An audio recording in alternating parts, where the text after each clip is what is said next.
Hello, beautiful people. Today I am feeling particularly aggressive for no good reason, I think. I just feel like tonight would be the perfect night to burn the bridges, to nuke them down, to just turn them into ashes. And I'm just feeling very bold and very courageous, if you will. Because today I'm going to talk about something which has been the bane of my existence, and not in a Anthony Bridgerton romantic way. It actually has been a bane of my existence, something which I have struggled with since my childhood, and I still do, unfortunately. So please do stay with me, and we shall fix a few problems together.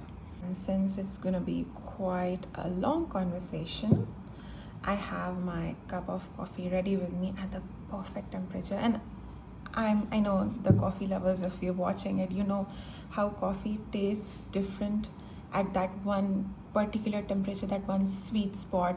It's just heavenly, and that's how my coffee is right now. Okay, so coming to the point,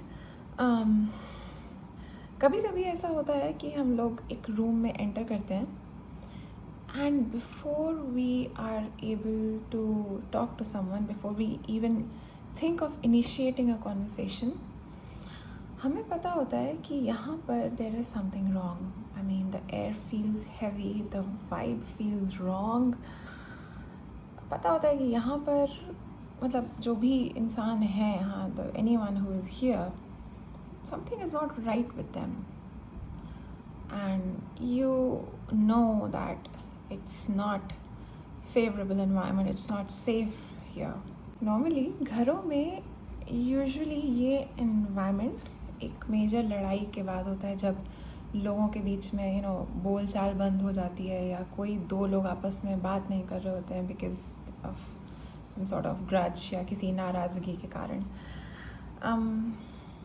English में ऐसे silent treatment बोलते हैं, मुझे इसका Hindi term नहीं पता. Hindi term I guess बोल चाल बंद होना, that's what we call it. But English में ऐसे साइलेंट ट्रीटमेंट कहते हैं. And as I mentioned in the beginning of this video, that this is something that really triggers me. ये मेरा एक, this कह सकते हैं, this is a weak spot for me. I mean, till date, you can fight with me all you want, you can scream at me, it's fine. But if a text is ignored, if my question is left unanswered, if I'm not being directly spoken to, oh sweet lord, that triggers me like crazy. Okay, enough. So today we will talk about silent treatment and why people do it, how to fix it, how to protect yourself from it, how to not get affected by it. That's what we will talk about today. Let's start. Why do people resort to silent treatment? Sometimes people might resort to silent treatment. They might choose to go for silent treatment because they are overwhelmed.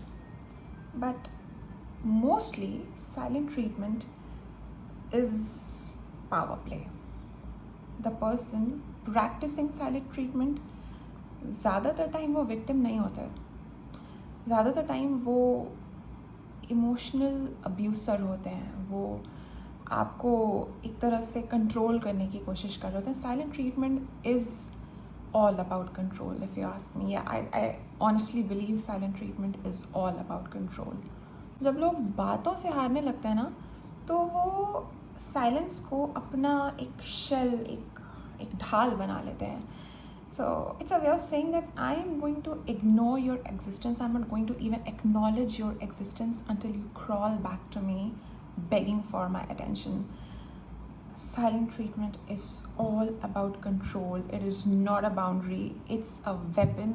It's a weapon to punish you without leaving any actual bruises, but it leaves you dead inside. It's all about control.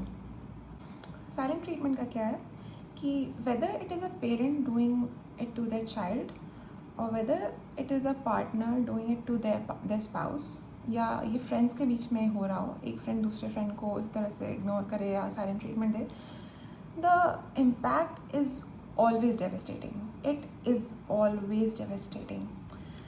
And the most painful part is that जो इंसान ही कर रहा होता है ना, उसे पता होता है कि उनकी इस हरकत का आप पर बुरा असर पड़ेगा, एंड उन्हें पता होता है कि वो आपको तकलीफ़ दे रहे हैं. You see, when you go silent, the other person's brain perceives this silence, this pain as an actual physical pain. मतलब आप उनको, उनके ब्रेन को एक्चुअली वो सिग्नल दे रहे हैं कि वो शारीरिक, वो फिज़िकल पेन में है.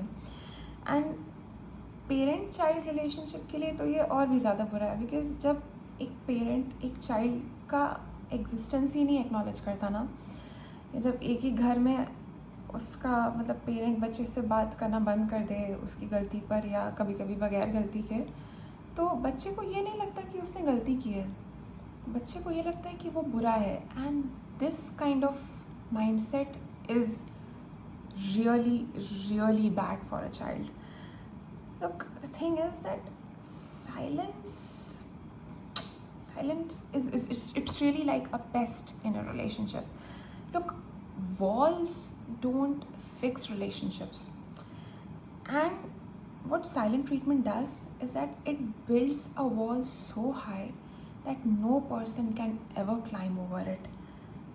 एक reality ये है ना कि घरों में चीखने चिल्लाने से नहीं टूटते रिश्ते, रिश्ते घर के सन्नाटों से टूट जाते हैं.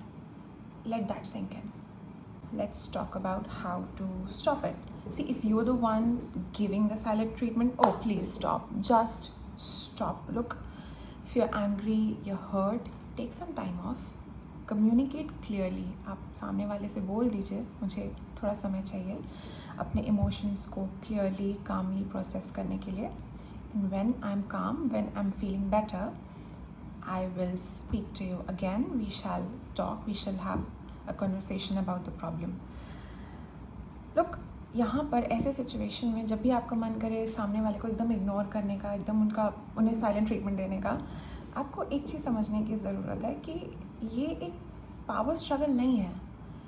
आप आर्ग्यूमेंट नहीं जीत रहे हैं, आप किसी पावर प्ले में हायर एक पोजीशन नहीं ऑक्यूपाई कर रहे हैं, आप रिश्ता हार रहे हैं ऐसा करके. You need to realize that. And now let's talk about what do we do when we are at the receiving end of this poison. Do you talk to a wall? You don't, you just don't. तो सबसे पहला step तो देखिए ये कि शांत रहिए, उन्हें वो रिएक्शन मत दीजिए जिसकी वो उम्मीद कर रहे हैं. चीख चिल्ला के talk to me, why you not talking to me, what did I do? No, इसकी ज़रूरत नहीं है. You just feeding them with what they want, and trust me, it never helps. इस प्रॉब्लम को क्लियरली कम्युनिकेट करिए, उन्हें बताइए that what you feeling, that आप उनसे कहिए कि ये जो आप मुझसे बात नहीं कर रहे हैं, whatever it is are you doing to me, it's really hurting me, it's making me feel disconnected, and I want you to be an adult, and I want you to know that I'm here whenever you want to talk. I'm here. Tell this to them. उन्हें पता होना चाहिए that you're open for a dialogue, for a reasonable, rational conversation. और एक चीज़ बहुत important है, please don't beg, for God's sake, don't beg. क्योंकि ये ऑलरेडी एक पावर, उनके अकॉर्डिंग ये ऑलरेडी एक पावर प्ले है. वो ऑलरेडी इस चीज़ को एक वेपन की तरह यूज़ कर रहे हैं, आपको कंट्रोल करने के लिए यूज़ कर रहे हैं. And if you beg, you are giving them more power than they should have. एक चीज़ याद रखने की बहुत ज़रूरत है, that you can not heal a relationship with someone who use their absence as a threat. जो इंसान बात बात पर आपको हर्ट करने के लिए रेडी हो जाए, जो हर वक्त आपको छोड़ने के लिए रेडी हो जाए, उस इंसान के साथ आप रिलेशनशिप कभी हील नहीं कर सकते. खींच सकते हैं, स्ट्रेच कर सकते हैं फॉर एक टेम्प्रेरी पीरियड ऑफ टाइम के लिए, but it is never gonna be long lasting. फिर चाहे वो कोई भी दो लोग हों, it could be any dynamic, parent child, husband wife, partners, friends, कोई भी हो, because this is not how long term relationships are built. It just doesn't work this way. Silent treatment का ना क्या है कि ये शांति का, I mean, it is not about Shanti, it is a weapon for psychological murder. ये एक तरीके का ना इमोशनल ब्लैकमेल होता है, या कह सकते हैं कि एक सॉर्ट ऑफ सुपीरियोरिटी कॉम्प्लेक्स है, जहाँ पर the person is trying to indirectly communicate कि तुम्हारी गलती हो या ना हो, तुमको मेरे पास अपने घुटनों पे चल के आना पड़ेगा, and I am gonna treat you like कि तुम मेरी बातें सुनने के लायक भी नहीं हो. सो एज आई सेड कि silent treatment is all about control, जहाँ पर इंसान इतने ईगो में होता है कि वो खुद को भगवान और सामने वाले को अपना स्लेव समझने लगता है. And that is why I said that do whatever you want, just do not beg under any circumstance. अब उनको और ज़्यादा पावर की पोजिशन पे रख रहे हैं. Begging is not gonna help your case, not at all.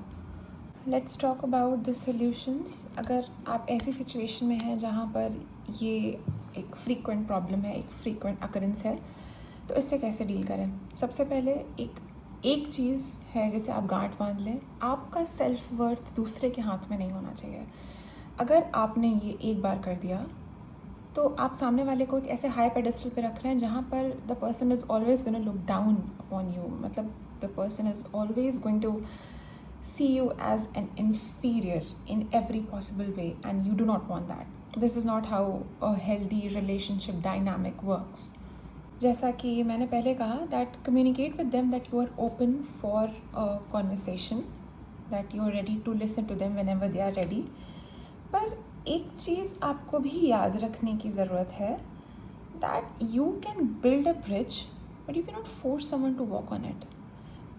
आपने अपना काम कर दिया, you did your part, and now take a step back. Protect your peace, protect your self-worth, protect your self-respect. जैसा कि मैंने कहा, आपकी self-worth उनके हाथ में नहीं है.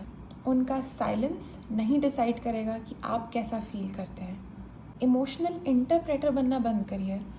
बिकॉज वट हैपन्स इज़ कि जब हम साइलेंट ट्रीटमेंट के रिसीविंग एंड पर होते हैं, तो जब सामने वाला बात करना बंद करता है या उनके बात करने के टोन में कुछ फ़र्क आ जाता है, तो we start losing our sleep over it. यार मैंने कुछ गलत किया क्या, कुछ काम था क्या जो नहीं किया, मेरे से कोई गलती हो गई क्या. एक ये रियलिटी है कि अगर सामने वाला चाहता कि आप उनकी बात समझें, तो they would have used words, not silence. वो साइलेंस यूज़ कर रहे हैं क्योंकि वो आपको तकलीफ़ देना चाहते हैं. Silent treatment is never about communication. As I said, it is a weapon. It is always a weapon. And since somebody else is using silent treatment as a weapon, if they are trying to have this whole power play, you need to put an end to it. And what's the only way to put an end to an evil power play? You need to stop playing the game. You just stop playing the game. That's it. Look, you cannot heal a relationship with someone who is hell-bent on keeping things broken. आप बार बार कोशिश नहीं कर सकते सामने वाले को समझाने की कि ये चीज़ आपको ट्रिगर कर रही है, ये चीज़ आपको परेशान कर रही है. If somebody is doing this despite knowing that they're hurting you, then you need to accept them for who they are. You need to accept the reality of the situation. आपको ये समझना पड़ेगा कि आप अकेले किसी भी रिश्ते को नहीं चला सकते. And this is when you take a step back, when you finally say enough is enough. तो हम लोग इतनी देर से बात कर रहे हैं कि सन्नाटो की हम लोगों ने बात की. We talked about wounds and weapons and power play and what not. But at last एक चीज़ realize करने की ज़रूरत है कि we are stronger than all of this. We are way more important than all of this. We deserve love. हर बार कुछ भी हो जाए, keep reminding yourself कि कुछ I do not deserve this. अब कभी भी आप इस तरीके के टॉक्सिक बिहेवियर के रिसीविंग एंड पर जब भी हो, अपने आप को रिमाइंड कराइए, I do not deserve this. ये मेरे कारण नहीं हो रहा है, मैं इसकी वजह नहीं हूँ. अगर बात गलती सुधारने की होती तो the other person would have used words. यहाँ पर अगर साइलेंट ट्रीटमेंट यूज़ किया जा रहा है, it means the intent here is to hurt me and you never deserve to be hurt. Okay, and if you are the one doing this to someone else, just stop. It's not gonna help. You're not coming up across as good, okay? You're just hurting someone. And long term में अगर आप किसी को बार बार तकलीफ़ देते रहते हैं, तो फिर आप एक समय के बाद नफ़रत ही रिसीव करते हैं. you cannot hurt someone for very long. नहीं होता ऐसा. So give yourself a hug. Remind yourself that your self-worth does not lie in somebody else's hand. And if this resonated with you, like it, share it, please subscribe my channel, and do send this to someone who needs to hear this.